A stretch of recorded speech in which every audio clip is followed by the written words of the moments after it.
¿Qué le preocupa por estos días a los ciudadanos de Costa Rica? El desempleo, si es que nos atenemos a los resultados y las respuestas de lo que fue un sondeo del Centro de Investigación y Estudios Políticos de la Universidad de Costa Rica, resultados que reflejan además el pesimismo de más de la mitad de los encuestados sobre el futuro.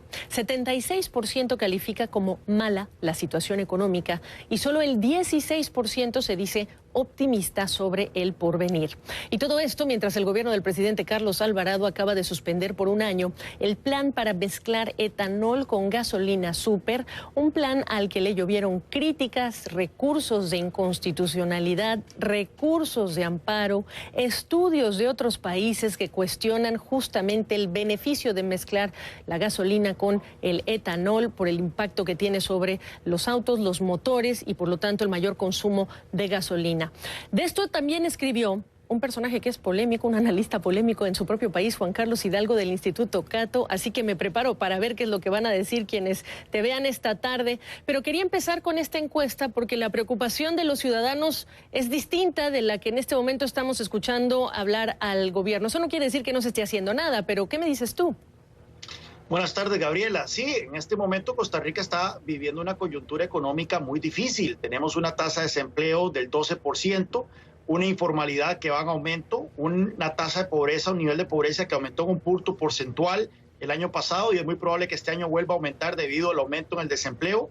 Tenemos la tasa de crecimiento económica, una de las tasas de crecimiento económica más bajas en 60 años y esto es justo antes de que entren en efecto los nuevos impuestos que se aprobaron con el paquete fiscal que fue ratificado en diciembre pasado, que incluye la incorporación de un IVA del 13%, más otros impuestos, más otros aumentos de tasas, lo cual va a golpear muchísimo más el costo de vida en Costa Rica. Entonces es un poco irónico e inexplicable e indignante el hecho de que en momentos en que los costarricenses están pasando una situación económica tan difícil, el presidente de la República y su gobierno estén intentando introducir una mezcla de gasolina con etanol que iba a aumentar el costo de los combustibles, que iba a dañar a un porcentaje significativo de la flota vehicular y que le iba a hacer la vida más complicada a muchísimas familias costarricenses vía aumento de costos. ¿Por qué ahora, Juan Carlos? Bueno, de hecho, el tema del etanol es un tema recurrente en los últimos 30 años en Costa Rica. Múltiples gobiernos han intentado hacer esto, pero al final de cuentas las pruebas no dan. Esto implicaría un aumento en el costo de los combustibles, implicaría, como mencionaba anteriormente, el hecho de que más de un 40% es probable de los vehículos se verían comprometidos debido al efecto detergente que tiene el etanol. No olvidemos que la flota vehicular costarricense tiene un promedio de vida de 18 años. Mucha gente señala que aquí en Estados Unidos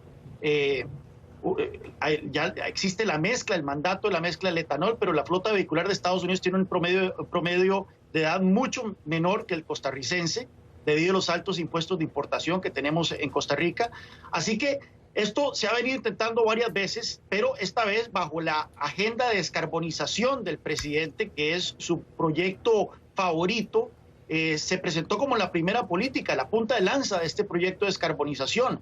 Lo irónico, Gabriela, es que el proyecto de descarbonización de Carlos Alvarado, en su página 14, identifica al cultivo de caña de azúcar como uno de los principales contribuyentes de emisiones de CO2 en Costa Rica.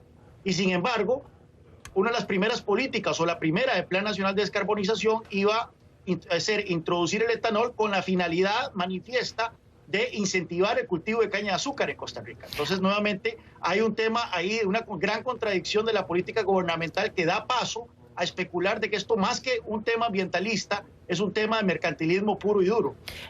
Como estamos viendo con algunos secretarios acá de comercio acá en Estados Unidos, con Robert Lighthizer, pero Estados Unidos no es el único. Le llovieron también críticas al proyecto, incluso, Juan Carlos, de los propios congresistas. Estuve leyendo en días pasados para hablar contigo de este tema, las propias críticas del lobby. Se hablaban los congresistas, algunos de ellos, de este lobby que se está haciendo, que se está buscando para favorecer, y si realmente este proyecto incluía beneficiar o no a este sector. El presidente ha viajado para hablar de este tema, la descarbonización, y también ahí hablamos de kilómetros recorridos para este tema y no necesariamente lo que estamos viendo, que son los desafíos más urgentes. Otra vez, no estoy diciendo que no se esté haciendo nada, simplemente en dónde se pone el mensaje principal que decide un presidente. Sí, bueno, él ya viajó a Davos, al foro de Davos, para presentar este plan. Recientemente estuvo en Silicon Valley, anuncia que pronto va a ir a Europa a hablar sobre el tema de la descarbonización.